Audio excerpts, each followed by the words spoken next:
Hey there everyone. In the previous video we had already studied the superficial fascia, deep fascia, muscles and a lot more, the retinaculums and stuff, the retinaculars and stuff. We have already studied that. So in this video we are going to study the anterior tibial artery, okay? Please check out that video. So this is the main, let me change the color to green. Green. Okay, it is the main artery of the front of the leg. The main artery of the front of leg is the anterior tibial artery. Okay, the anterior tibial artery, it is a very important artery.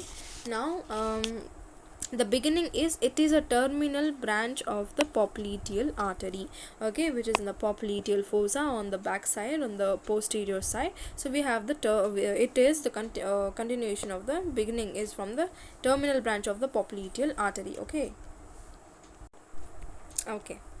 so the course is lower border of the popliteus. Okay, of course it is leaving the popliteal fossa, so we have the popliteus muscle, so it has to cross, okay, pass through. So lower, it crosses to the lower, from the lower border of the popliteus. It enters the anterior compartment. Something happened. Okay, oh, how did the color change?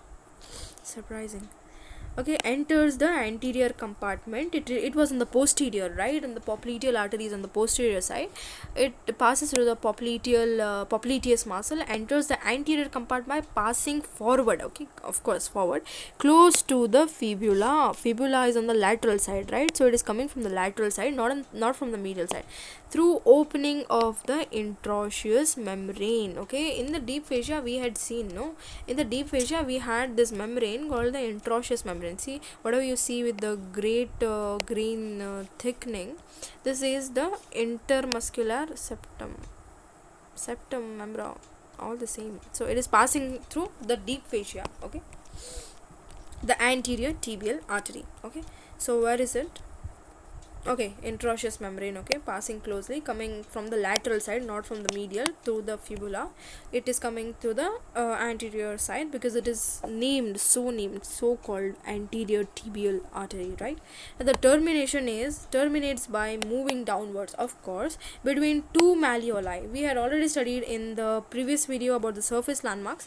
The medial malleolus is on the tibia, and the lateral malleolus, it is on the fibula, okay, because fibula is a lateral bone, medial bone is the tibia.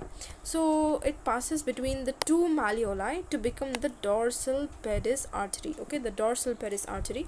Now let us once see extremely, I'm going to zoom it. So see, suppose this is the popliteal artery, okay, the popliteal artery on the posterior side. So this is going to come from the lateral side to the anterior surface, okay, this is the posterior surface, it is coming to the anterior surface or the anterior compartment and continuing as the anterior tibial artery, and in the lower part between two malleoli it goes and continues as the dorsal pedis artery. Okay, this, if you remember, it is very easy to understand the further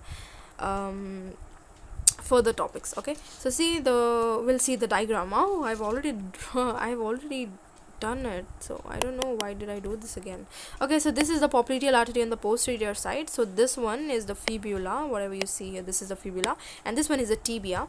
So see, the popliteal artery on the back side is coming to the front side, okay, it should be like this. So near the fibula, from the lateral side it is coming, so lateral to medial it is going, okay, lateral to medial. See, posterior, how it is, its course is from the posterior it is going to the lateral, and then from the lateral it is going medial. So this is how it is coming. So this is a very important course. So this is how, so this is fibula and this is tibia. It is descending downward, vertically descending downward between the two malleoli, that is the medial malleolus and the lateral malleolus. This is on the tibia and this is on the fibula, as I've already mentioned, and it continues as the dorsalis pedis artery. Okay, the dorsalis pedis artery. So we saw the origin, beginning, course, termination. Now we're going to see the relations. Okay, the relations, it is divided into three parts: the upper 1/3, the medial 1/3, and the lower 1/3. Okay, The upper one third, it lies between the tibialis anterior and the extensor digitorum longus. Okay, lies behind tibialis anterior and the extensor digitorum longus. Bit behind. Okay, behind. Upper is behind because it is coming from which side? The posterior compartment. Continuation as the continuation of the popliteal artery. I should slow down, I think. Okay, the medial one third between the tibialis anterior and the extensor hallucis longus. Okay, don't get confused. This is digitorum, this is longus. See, D letter comes first, so it is upper, and H later comes after D, so it is in between. Okay, middle one. Okay, between tibialis and C, middle synonym is between, so it is between the tibialis anterior and the extensor hallucis longus. Lower is again between the extensor hallucis longus and the extensor digitorum longus. So these are the relations. You can easily remember it. No need to remember actually. If you know the diagram, then you don't have to make mnemonics. So let me explain you with the help of the diagram. So this is the upper, this is the medial, and this is the lower part, one third, and one third. So see, this is on the posterior side, so I have made it dotted. So on this side we have the tibialis anterior, and this side we have the extensor digitorum longus. It is continuing and descending downward vertically after coming to the anterior side. So this side, okay, upper side by tibialis, behind the tibialis anterior and the extensor digitorum longus. In the medial one third, it is between the tibialis anterior and the extensor hallucis longus. As it descends vertically downwards in the lower one third, it is between the extensor hallucis longus and the extensor digitorum longus. This tendon, see, it is coming to this side, and the EDL, the extensor digitorum longus, it is descending directly downwards. So this diagram is better observed in the textbook. It is clear. Please go check out your textbook for the diagram. Now relations are done. Now what are the branches? So branches are anterior and posterior tibial recurrent branches, anterior medial and anterior lateral malleolar artery, branches to the adjacent muscles. Okay, so let us understand by the diagram.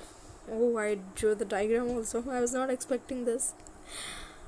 Okay, so this is the popliteal artery. Behind it is going to the lateral side and descending downwards. So see, it gives of two branches, the anterior and the posterior branch. Tibial artery, right? Tibial artery ka branch hai, anterior branch and posterior branch. Which branch? Recurrent it is. Recurrent. Why it is going upward? No, if it was collateral, it would be in the same direction, parallel. But if it is going upward, it is recurrent. It is recurrent. Blood flow is opposite in direction.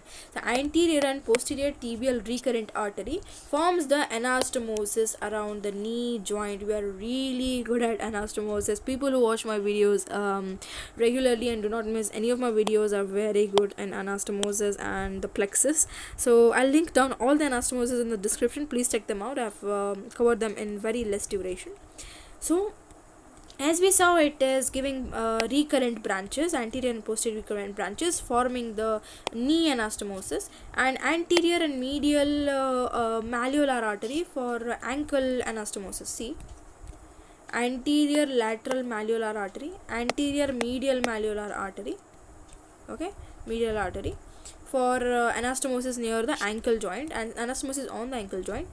Okay, now it has also muscular branches, adjacent muscular branches to the tibialis anterior, extensor digitorum longus, extensor hallucis longus, and the peroneus tertius, not to the extensor digitorum brevis. Okay, remember this.